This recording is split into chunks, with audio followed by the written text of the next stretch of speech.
bonjour. Bonjour. Merci de nous rejoindre en direct du colloque NPA Le Figaro. Je rappelle que vous êtes directeur France de Sticky Ads. Première question, qu'est-ce que c'est Sticky Ads? On va peut-être replanter un peu le décor. Ok. Sticky Ads, c'est un éditeur de logiciels qui permet aux diffuseurs vidéo, aux grands diffuseurs vidéo de contenu, d'adresser leur vente programmatique et de créer leur place de marché privée. Alors programmatique, pareil, on va revenir un petit peu dessus rapidement. Qu'est-ce que c'est le programmatique? Alors pour les béotiens, ça permet tout simplement de vendre en temps réel l'inventaire vidéo pour les annonceurs.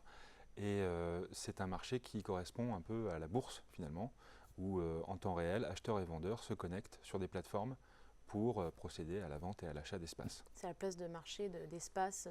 Voilà, donc notre spécialité, c'est de créer des places de marché privées, et elles sont donc gérées par les diffuseurs eux-mêmes, chaînes de télé, grands médias et autres régies Internet. Vous êtes une sorte d'hébergeur en quelque sorte. Comment est-ce que vous vous définiriez On n'est pas des hébergeurs, c'est vraiment une technologie, on est des facilitateurs, on permet d'adresser toutes les règles que l'éditeur souhaite mettre en place sur sa place de marché. Et alors du coup, qui sont vos clients? Quelles sont les différentes typologies de clients Alors, de Sticky nos Ads? clients sont principalement des chaînes de télévision, TF1, M6, France Télé, Next en France, mais aussi ProSieben en Allemagne par exemple, Viacom.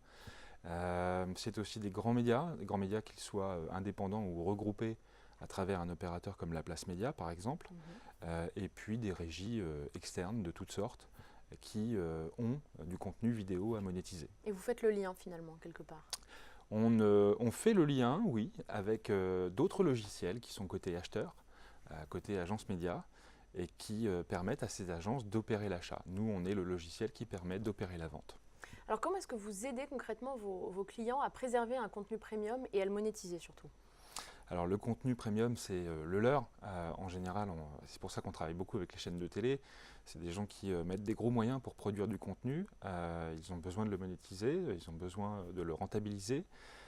On est un acteur supplémentaire de la chaîne sur cette partie programmatique, vente en temps réel. Et ce qu'on fait est destiné à protéger la valeur de leur inventaire. C'est assez vertueux puisqu'en vidéo, l'inventaire est rare. D'une part, on n'est pas du tout dans le monde du display et de la bannière. En vidéo, l'inventaire est rare et donc on met en place un ensemble de règles qui permettent de protéger la valeur de ces inventaires. Les règles par exemple, ça peut être quoi? Ça va être des prix planchers, ça va être des règles d'exclusion pour dire je veux bien travailler avec le secteur auto mais pas telle ou telle marque, pour protéger le territoire d'un annonceur qui serait exclusif par exemple dans la vente directe. Ça va être le fait de être sûr que l'environnement qui est offert aux annonceurs est valorisant, est propre et digne de confiance et donc digne de valeur.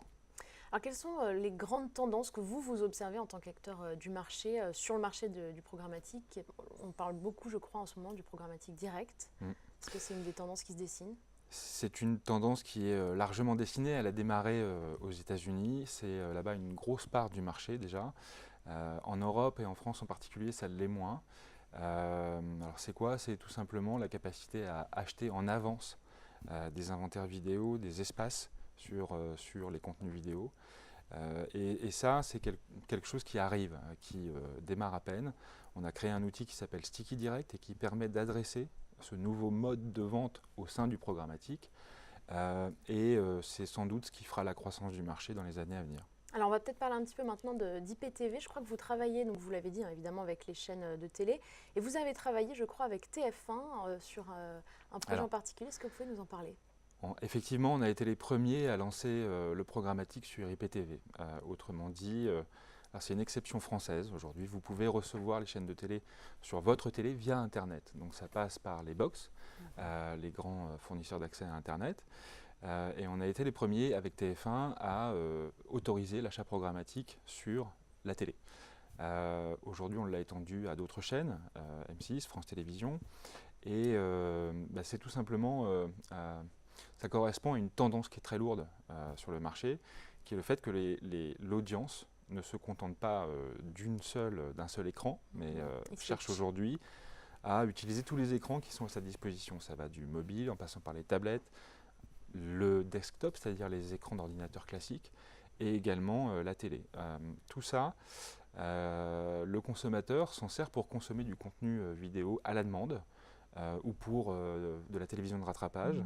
Et c'est devenu une source d'audience importante pour les chaînes. TF1 est leader là-dessus. Donc il y avait une vraie justification à ouvrir un canal programmatique sur cet écran. Merci beaucoup Nicolas Mignot. Merci à Très vous. bon colloque à vous. Merci.